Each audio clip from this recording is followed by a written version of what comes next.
The character of Euphrasia has become one of the most interesting characters that we have within Dragon's Rising, but not in the traditional sense. Where you have characters that are interesting due to their actual development, like Sora, Aaron, or Thrak, you have a character like Euphrasia that is interesting because of how she has been utilised over the 4 seasons we've had so far. But this 4th season is the most interesting of the lot because it's brought a whole new potential to how Euphrasia may be used going forth within Dragon's Rising, and I do think that is something I want to talk about today, of course keeping spoilers in mind if you haven't seen the 4th season. The thing is that I do think that Euphrasia could potentially be on a new path when it does come to how they utilise her within the course of the show, and I think it's interesting to see it in comparison to before. So let me lay out how Euphrasia has been used so far and talk about whether or not she may actually become a main staple when it does come to the show. Euphrasia's beginnings actually came from one of the first episodes of Dragon's Rising. She was one of the first of the new side characters that we were actually introduced to,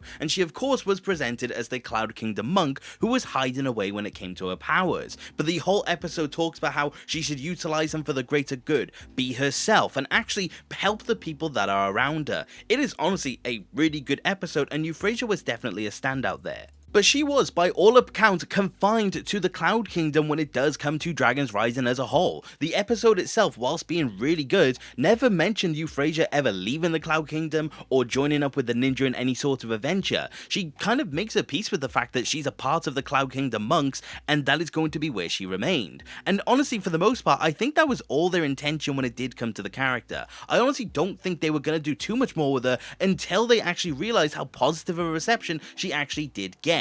But that's the point. She had no appearances in season 1 apart from that one episode. She has no sort of mention whatsoever, and it shows in the fact that she was basically just going to be for that one instance. It wasn't until season 2 where she actually did get more of a role when it did come to the overall story. Euphrasia in season 2 is actually the one that warns the ninja about Raz and the Wolf Clan. She actually does attempt to stop them, but in the end she ultimately fails, and that is what causes the ninja to actually begin the plot when it does come to the 2nd season. Euphrasia not going to the ninja would have basically completely altered the timeline when it did come to season 2. So she actually does have some form of plot relevance actually coming around this time. And she does actually stick around in terms of the story when it does come to the 2nd season as well. She is shown in the Forest of Spirits being chained up amongst other Cloud Kingdom monks because she was going to be used for the ritual of the Blood Moon. Because she had a pure soul, she was actually going to be sacrificed by Raz and the Wolf Clan. So she actually does have a full-on purpose when it does come to the 2nd season. It's not until then, the end of the season as well in Rising Ninja, where she actually also takes part in the final battle between the ninja and the Wolf Clan. She is actually responsible for helping saving the Cloud Kingdom. She utilizes her powers of wind to actually keep the Cloud Kingdom from crashing onto the ground. So she is completely important to Season 2 Part 1. She is, by all accounts, a pivotal aspect when it does come to this season.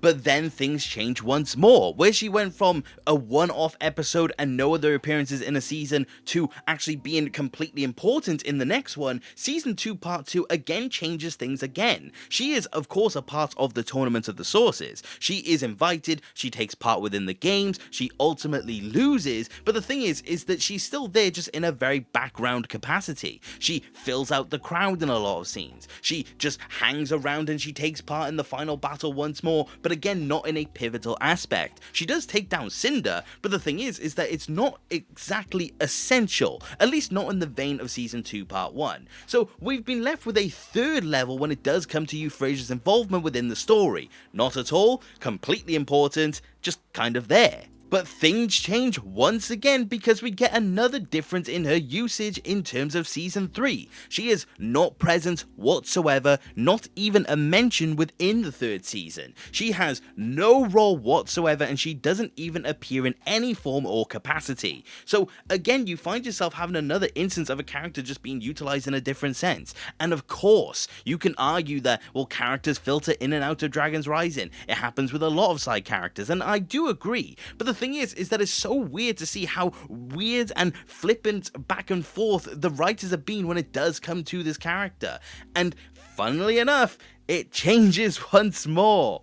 And that is in reference to the 4th season, and once again I will clarify that we are going into spoilers at this point in time. Euphrasia in the 4th season appears essentially out of nowhere. The story entails that she did the same thing that the ninja did in season 3. She went through the portal basically to try and see what the ninja were doing in terms of this weird shift of elemental power, and she found herself with Lloyd and Aaron. So she is present in terms of season 4, but not just present, and not just pivotal to the story like season 2 part 1. She is a fundamental aspect of season 4. She is there in every episode, she's commentating, she's part of the battle, she's part of near enough every single thing that goes on in terms of the Lloyd plot point. She has a very, very important role when it comes to the season, to the extent of a main character team. I'm gonna say this immediately, I actually do really like the addition of Euphrasia. I think she's a really interesting character to have the ninja bounce off of when it does come to their situations within seasons. So I actually do like her being there,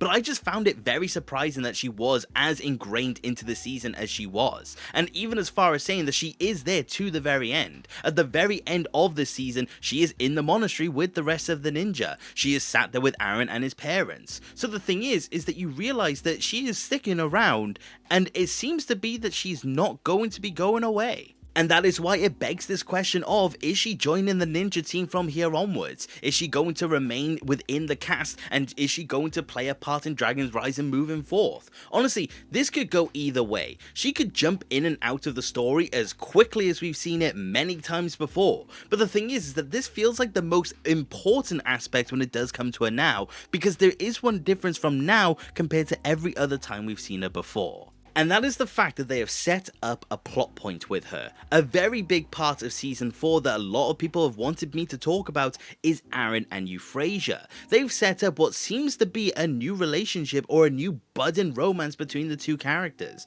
They share a lot of scenes within season 4 of them flirting, being cute with each other, having these just little heart-to-heart moments, and it definitely does seem to be that they're wanting to build up some chemistry. Now, I will say this, I don't invest in Ninjago ships because I just don't really care, but I don't see a problem with it when people do look into it. And I do understand why people are very interested by this, because it is a very interesting development that I don't think anyone anticipated. But the thing is that with this introduction, does it mean that she's going to become a main character? And I'm going to be perfectly honest when I say this, I think there is a real chance that Euphrasia becomes a part of the ninja team. I think that there is a very high likelihood that that could actually be the case. I'm not going to put my stamp of approval saying that it's definitely going to happen or it definitely won't, because as I've demonstrated in this video, her presence and her usage within Dragon's Rising changes basically with every new installment that we do get. So it's near enough impossible to tell what's actually going to happen when it does come to her. But as it's been indicated within Season 4 Part 1, it does feel like we're actually going to be getting her in a more full-time basis. And I'm not just basing this off of the Aaron romance. I think there are 3 more things that do suggest that she is going to have more of a presence when it does come to Dragon's Rising from here onwards. The first reason I think that she is going to be around a lot more is because when we do have new Dragon's Rising installments, we find ourselves moving more between different areas and different realms per season, and the Cloud Kingdom has already been utilized a fair bit when it does come to Dragon's Rising. We have seen it in the first and the second season in a fairly predominant role. So the thing is that just to keep things fresh and to explore more of the merged lands, the writers are going to naturally move away from the Cloud Kingdom so they have more time for other areas. We've seen it already with the realms that we've seen within Season 3 and Season 4. So the thing is that if we're getting rid of the location where Euphrasia will be, why would they not have Euphrasia move out of it to be able to use the character more? Because otherwise the character will essentially be wasted and forgotten, and I don't think they want to do it when it does come to Euphrasia because of her popularity. So I do think that is the first indication. I think they just simply want to continue using the character while also utilizing new settings, and this would be the perfect way to do so. The second reason that I honestly do feel like is the case is also how we've seen her within the Ninjago sets. Of course, Ninjago sets are a very interesting indication on who and what will actually be used. Character designs are utilized within the show to sell the sets at the end of the day. And the thing is that Euphrasia has received 2 entries when it does come to LEGO minifigures, which is a lot for side characters. The thing is that with these 2 additions in the LEGO sets, naturally speaking, they're going to utilize Euphrasia more, essentially to to sell the sets. That is just the objective fact when it does come to LEGO. They want to sell these sets, and the best way to do it is to show it within the show. Remember, she has the exact same amount of minifigures as Wildfire does, and if I don't think that's an indication, I honestly don't know what is. I think it's fairly safe to assume that if she has a presence in the sets, she's going to have a presence in the show. And the last thing, and it does come from season 4, is the fact that it wasn't just a romance plot that was actually set up. The other thing that was set up when it came to Euphrasia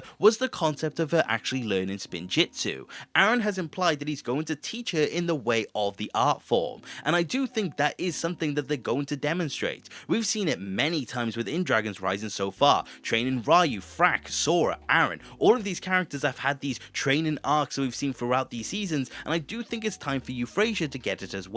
And I do think, again, showing that she wants to learn spin jitsu and Aaron is willing to do so, I do think it's them demonstrated that there's going to be a lot more time between the two characters. And again, I think that kind of just translates to the simple fact of she's going to get more screen time, and no better way to do it than to have her in the main ninja team. And those are the 3 reasons, along with the romance plot, as to why I believe that she will become a main character. But I do think the bigger question than that is, do you want Euphrasia as a main character? Do you want her to be around more like we saw in season 4? Or would you rather remain more of a side character that we see every once in a while? Honestly, I could go either way, but based on season 4, I would most definitely love to see her a whole lot more, and I'm very curious to know if you guys do think the same, because it does seem to be that she's more popular given the season, and I do think it's only going to continue if we continue on like we did with the newest installment of Dragon's Rising. But that is what I'm going to ask you today, and that is going to be where I ended off for today. So thank you very much for watching the video, and I do hope you enjoyed, and if you did, please consider subscribing. I love discussing Ninjago with more people, and if you do want to support the channel any further, which you do not have to, you could always become a channel member and join the legends that you do see on screen. Each of you are honestly the absolute amazing legends, and your support means the world to me. But like I said, that is about it for today, and take care. Okay,